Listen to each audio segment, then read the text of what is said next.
Hello, this is Nathan's Guitars. I got a new guitar today. Well, technically yesterday, but opened it up and everything today. And I wanted to do a video on the guitar and just my setup process. Any mass-produced guitar is going to need a setup out of the box. This one came pretty good. I got it from Sweetwater though, so typically they do a little bit of a setup before. But this is a 2020 model. It's made in Indonesia. That's the 1007 HT. I'm not a 7-string player much, but I kind of missed having one. But it has a really nice maple burl top, Fishman pickups, which I'm still debating on whether or not I'm going to switch those out or not. But yeah, I'll kind of go through my process, what I'll do when I get a new guitar, things like that. I always do a new string change right when I get it. So if you have any questions in the comments, just leave them. Just like to share knowledge and love guitar stuff, so I like to chat about it. So, all right, I've already played it a little bit. I always try to spend some time with guitars before I do any work on them, especially major work, because if I don't like the guitar, I don't want to waste a bunch of time doing work to a guitar that I'm not going to keep. I made that mistake with the last guitar I bought, which was an Ibanez Iron Label something, 1,000 numbers and letters. Spent a lot of time on it. Just don't like the guitar. Still don't really like it. I had to do an entire fret level. That's a rant for another day. We're going to focus on this guitar. I'm more of a Floyd Rose player, so the setup on this is actually going to be pretty simple and easy. Normally, it's a pretty in-depth thing. I should be able to take care of this, no problem. But one thing I would really like to do on this guitar is polish the fingerboard a little bit. So when you buy higher end ESP guitars, so the Japanese series, some of the Edwards, they'll typically polish the ebony. This is Macassar ebony, but this one, it almost looks dry, and ebony doesn't dry out too much, so it's not dry, it's just the way it was buffed. It's just a very dull, kind of grayish brown, so really easy way to fix that up is to take some micro mesh sanding pads and you essentially polish it by buffing it. So I do that. I also do that with the frets. Interestingly, ESP switched to stainless steel frets. I don't know if this guitar has them or not. The serial number's right around where they might have done the cutoff. And I'd like to say I could feel the difference, but to me, they feel really smooth. So I don't know if it was a good nickel job or if it is stainless steel. It's hard to say.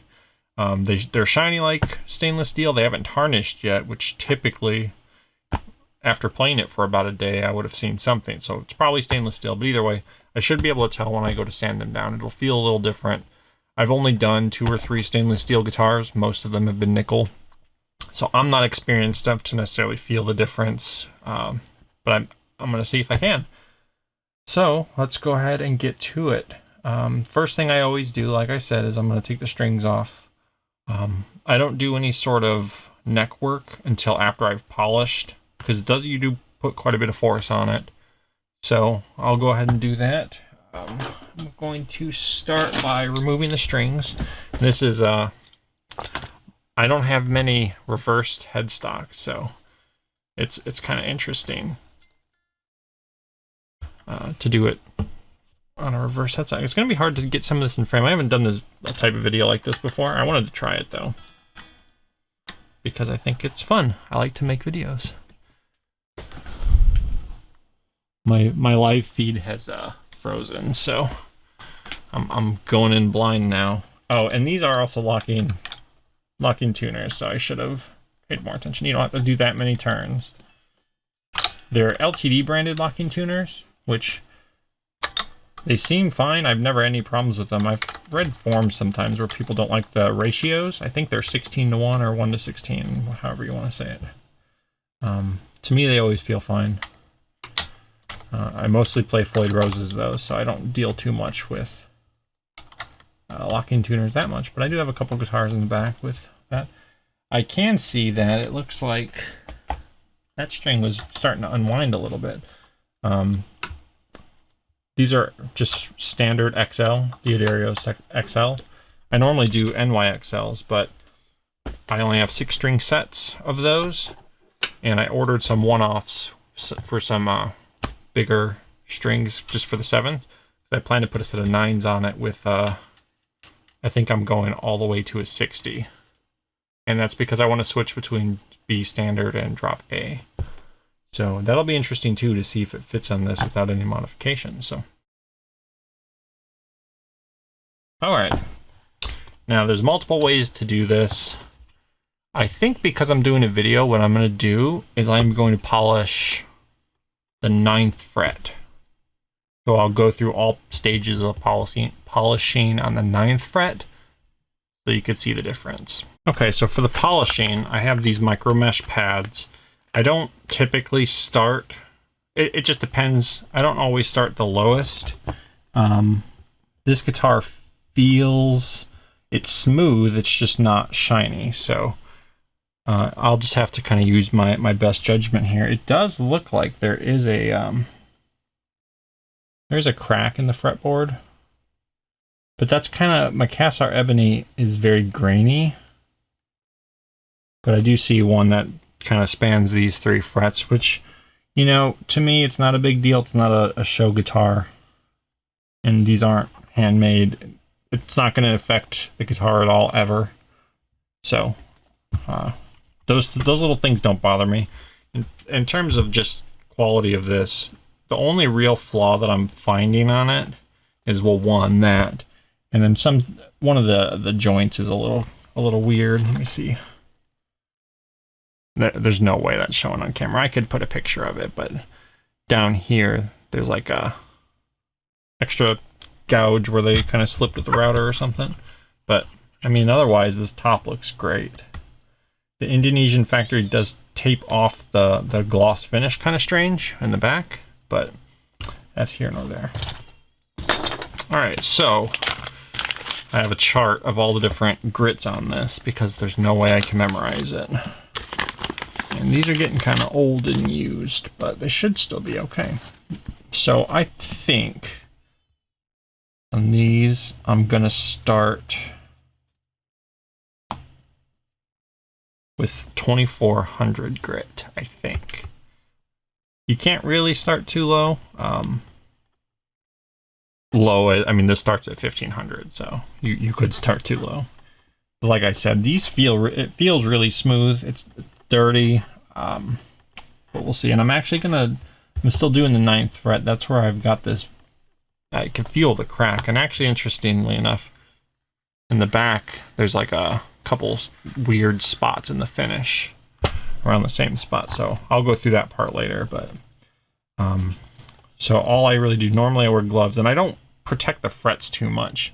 Like it's already gonna scuff them up and make them dull and cloudy, but I start to catch up with the sandpaper or the micro mesh at a certain point. So I avoid them, but I don't try super hard. And I kind of go back and forth for the first couple ones. It's good to go with the grain when you start to get really close to done with the polish, just from what I've found. I'm going to try to go a little bit of both. But yeah, these feel so smooth, so I don't think it's that necessary.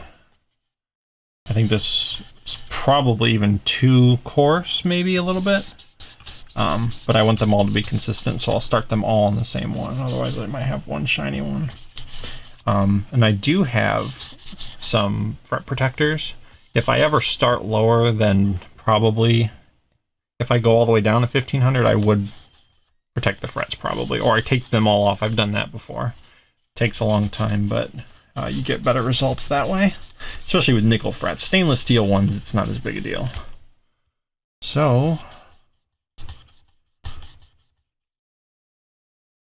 that looks pretty, it's already noticeably shinier. I wonder how much of that will come up on camera. Let me make sure I don't mix up my sanding pads here. Let me see if I could tilt it. So you can see it's already got a little bit of a shine to it. Doesn't take much. All right, so I've already done that. got these in the wrong order again. It's hard to keep track of the sizes of the micro mesh here. So I just did 2400, which means now I'm gonna do 3200. And then we're doing the 9th fret here. So something is moving. I don't like it to move when I'm trying to sand because I don't want to be putting dents or anything. So I try to make sure everything's real solid when I push down. And I keep an eye on the headstock to make sure I'm not pushing on the headstock.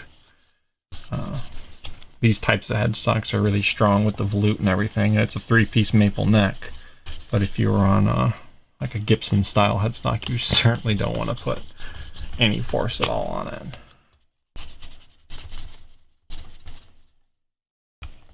Okay. Your fingers start to hurt when you do this.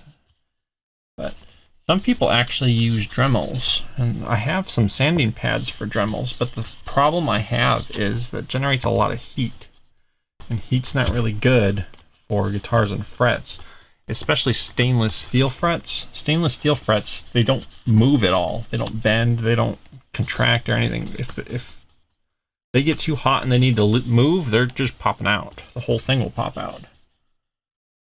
You'll see that sometimes on brand new guitars out of the box. A fret will be out because there's no give.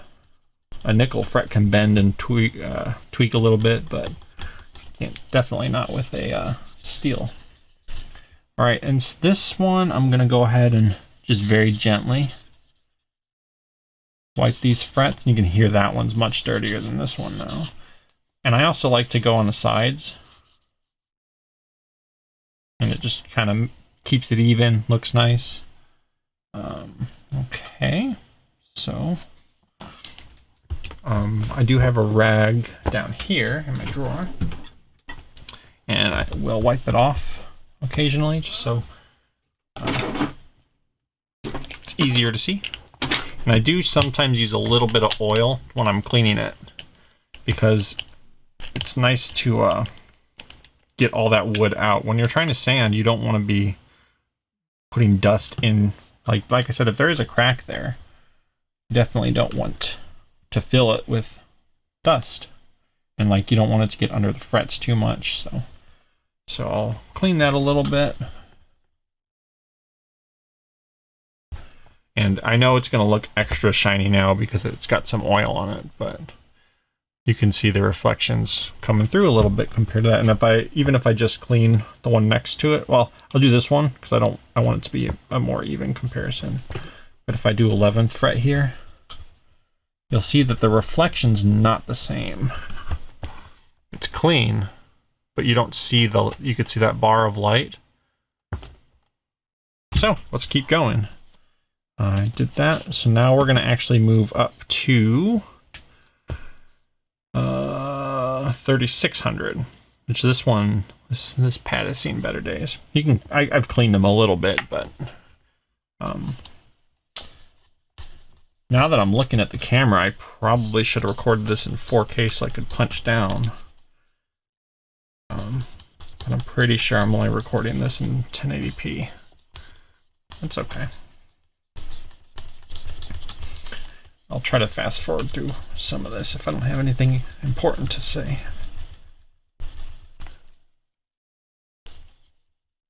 I do this to all my Ebony fingerboards because I like the way it looks. I think it looks great. It feels nice. It's less, so debatably, less maintenance. You don't really have to oil ebony.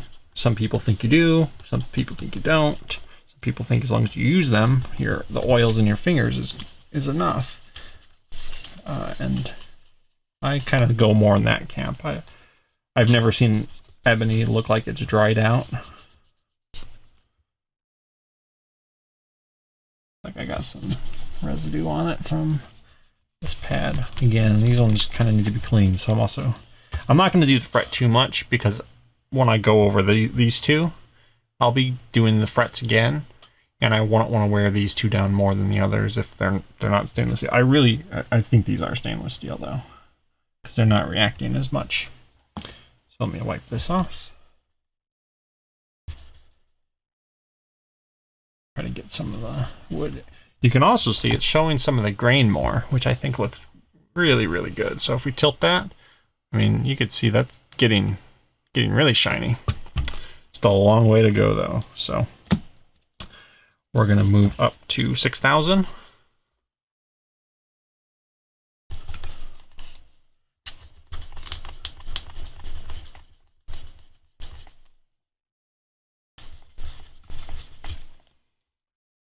I might have to make this a 2-day video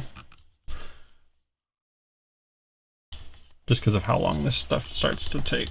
This is the one that I like to do. Once I get to 6,000, you really start to see it shine. And oh, I love the way it looks with this grain because the darker spots are showing more reflectivity than the not darker spots. You can fold these and do up and down. It does kind of create a point though, so if I ever do that, I don't push down as hard. Yes, that's looking excellent.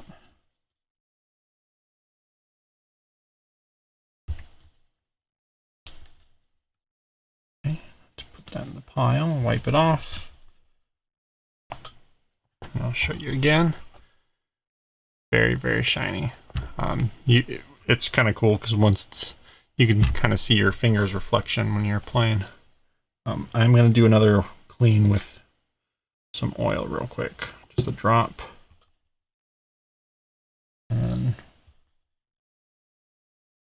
again, I'll show you. I'll clean this one up too. You can see it sucked all that oil up though. So I know I was saying earlier that I don't think you need to, but they do dry. They just don't dry out to the point where I think they need it. Especially when they're more polished, you're kind of closing off a lot of the pores. Some people think that makes it so the wood can't hydrate itself if it needs to, but again, look at it. Great. I've never had any problems doing it this way. Okay, we only have 2 left for this fret, so now we're at 8,000, and I got to be careful because I've got a hole in my 8,000 pad.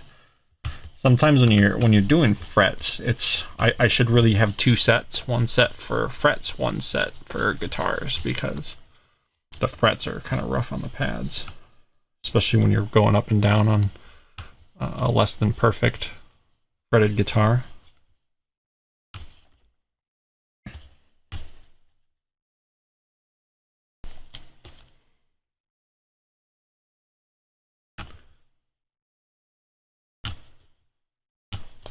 Okay.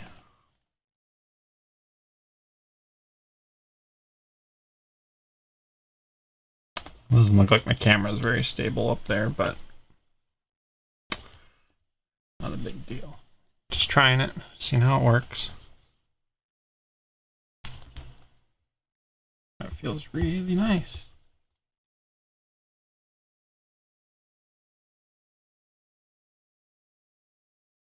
What's nice is it'll also really polish up your inlays if you have intricate inlays. This guitar's got really boring inlays.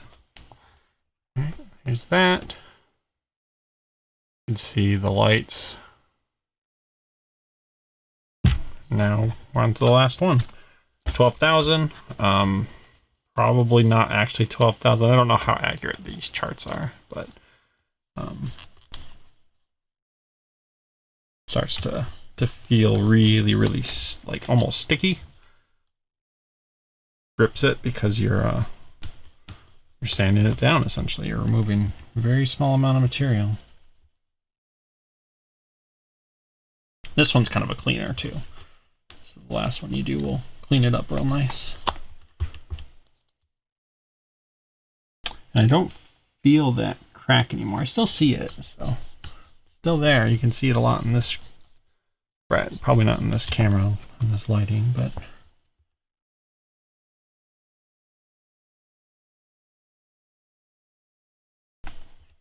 all right.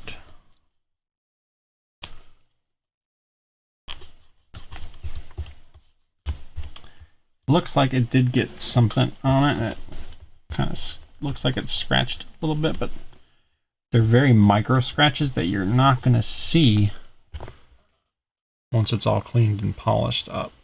And I mean, unless you're using brand new micro mesh, if you ever get any piece of material on them, you are going to make little scratches. But again,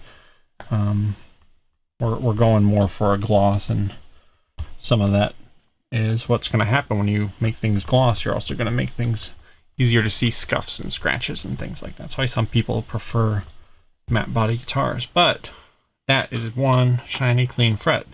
Let me see if I can get it in for a close-up here. Everything's reversed. You can see that. And there's the fret that I cleaned earlier with oil, so you can see reflections.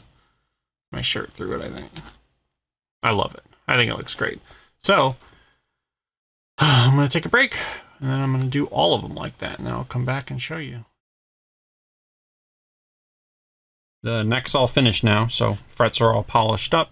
Fretboard looks nice. So the nut, I'm not going to need to file it. It's a plastic nut. That is what it is. I'm not going to replace it. I don't have too big of a problem with plastic. It seems fine to me. It's filed very well. It came from Sweetwater, so I'm assuming they either did some touch-up work or just came from the factory that well. So I am going to put some, it's called Tune It. It's essentially nut sauce. And I put a little bit on, not much.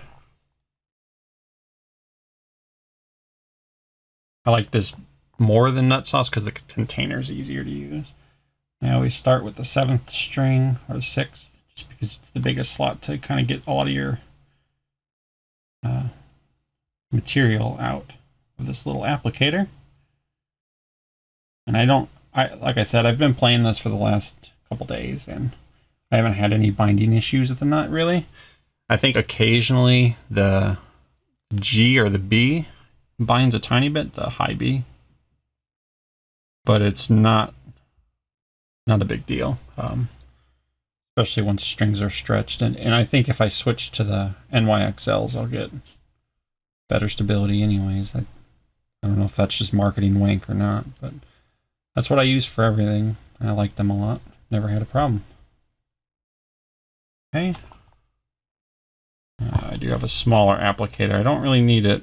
This is more if you have your nut filed for, I would say, like an 8 or 9. I've seen sometimes all the way down to a 7. I've never tried 7s myself. But. Okay. So now what I'll also do is I'll take the same stuff and I put it a little tiny bit on each saddle. This way the strings can flow freely. And I can actually tell, because my applicator is getting kind of dark and dirty, that these needed it. This is a hip shot bridge. I have a 6 string with a hip shot, and I don't know how I feel about them. It's hard to compare. I mean, I like them more than a pneumatic style bridge, but I still like tremolos. But I couldn't find a 7 string with a tremolo that I liked. And I didn't know if I wanted to deal with the extra complexity of another string on a Floyd Rose, which, if I'm trying to go back and forth between B and A, there's no real easy way to do that. So that should be good there. Now the bridge is done, at least in terms of it being lubricated. The nut's done. So now we move on. Okay, the next step here is to just kind of clean the guitar up a little bit. It's a brand new guitar, so I don't need to work on polishing it or anything. So I just have this kind of, it's called an all-in-one. I don't use it to wax the guitar, but I do put a little bit on first, just to get rid of all the gunk. I like this cleaner because it seems like it's a little sticky. So if there's dust, it'll grab it and kind of hold on to it in this microfiber. So I don't push hard at all, definitely not, because these finishes are still somewhat soft. You'll scuff them up, but it's a guitar, it's an instrument, it's a tool, it's going to get marked up. There's just, if I can avoid doing any sort of damage, I will. Okay, but now I do put some wax on, and I actually use automotive wax because why not? It's automotive paint, and guitar paint should be treated somewhat similar. They're both soft clear coats, so I just use this Chemical Guys stuff. This bottle is kind of a pain to use, but Just a little bit. You don't need much for a guitar. I kind of very lightly dab it across some areas so I get a lot of it off the microfiber and onto the guitar. Real important to get this area good. This is the area that your arm's resting on all the time, so you want to make sure it's protected as best you can. And I know there's debates whether or not wax does anything in terms of protecting, but hey, it doesn't hurt anything. Looks nice, smells nice, so I do it. I do let it sit for a little bit. And I usually typically wax the back of the neck too, just a very small amount, and that's more of a cleaning than anything. But like I mentioned earlier, the back of this neck has some rough spots.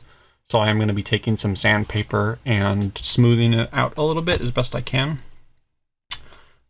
So I'll let that sit. I will do the sides as I can reach them. And I'll wait to do the back of the guitar until after I've done the neck. So let that sit for a minute or two. And then I take a clean area of the microfiber, very gently in one direction. Wipe it all off. One direction is just in case I have anything in my microfiber, I could scratch it up. Kind of always supposed to do it in one direction.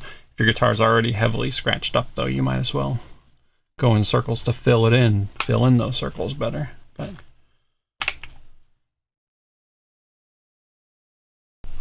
okay, it's really easy to miss spots taking wax off. But if you have really bright lights, it makes it easier to find them. They show really easily with bright light.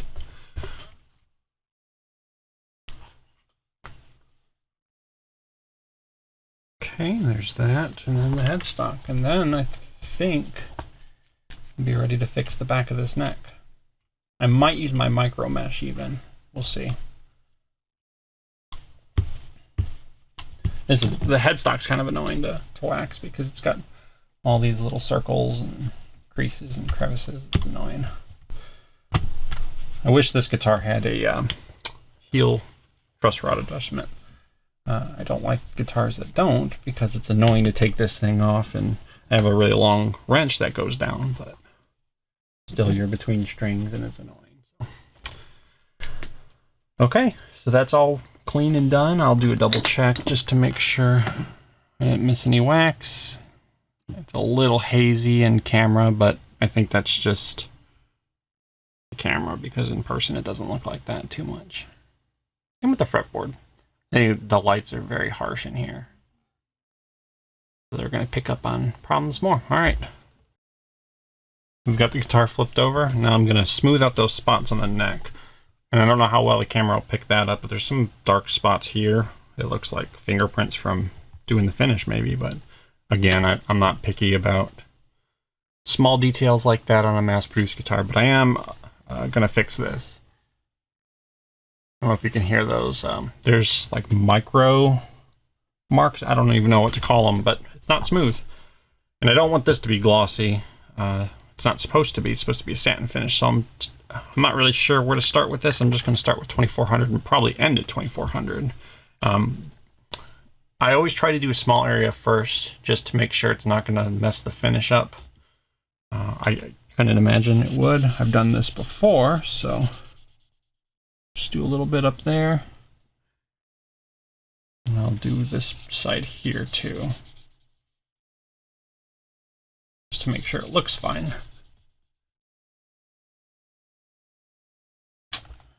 It does look like maybe that is leaving more of a gloss finish on it.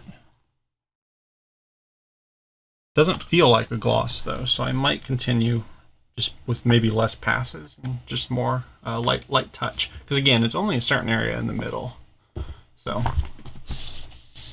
I can kind of feel it when I'm going back and forth with this. Yeah, like there's some pretty big rough spots, but I can already feel it smoothing out quite a bit.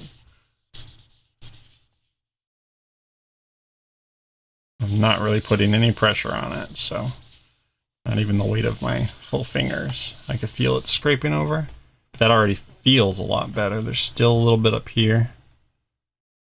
Yeah, there's still a little bit at the top. I'm going in one direction only because trying to follow the grain of the neck in the direction that your hand would go, I suppose.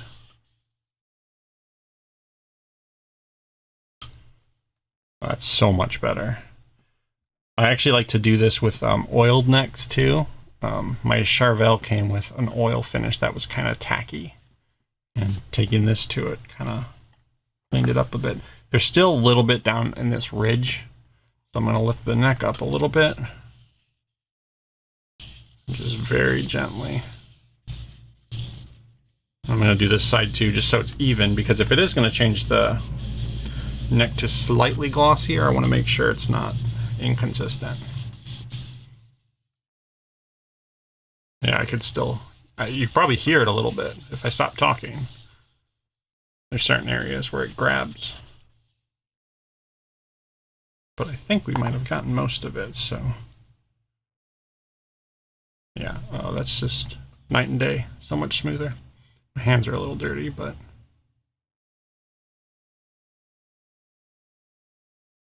still a little bit right there. And that's kind of where you'd feel it a lot too, unfortunately. So I'm gonna try to wipe some of that out of the sanding pad, clean it a little bit.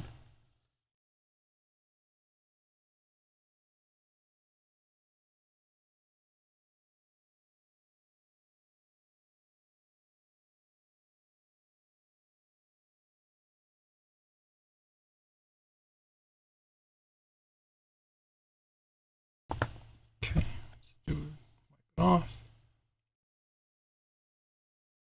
I use my fingernails because it's really easy to feel if there's like a gouge in the finish. Feels good though. Definitely a lot better. It's not perfect.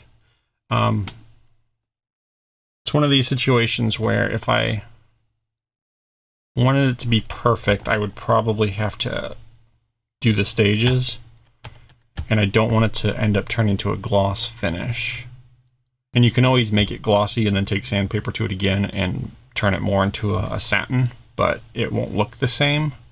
I like the way it looks. So I don't think I would notice this anymore, and it so I'm just gonna go ahead and leave that. Okay, that's gonna be it for the video. I'm not gonna do the whole stringing process on video. There's 1,000 videos on YouTube stringing a guitar, and frankly I don't have anything unique to add with a hardtail bridge. Floyd Roses, I've got some tips and tricks, but not so much with a hardtail. So that's where I'll end it. If you thought it was interesting, cool. I appreciate anybody who watched it. Doing guitar setups is probably my favorite part of guitars. I mean, I love playing them too and all that, but otherwise, I really do enjoy doing setups and cleaning things up. I wouldn't necessarily say repairs, because I wouldn't do like a fractured headstock or something like that. I don't have the skills or tools to do that, but when it comes to doing cleaning and setting up and even installing parts, yeah, I love doing all of that. That's it. Thanks for watching. Bye.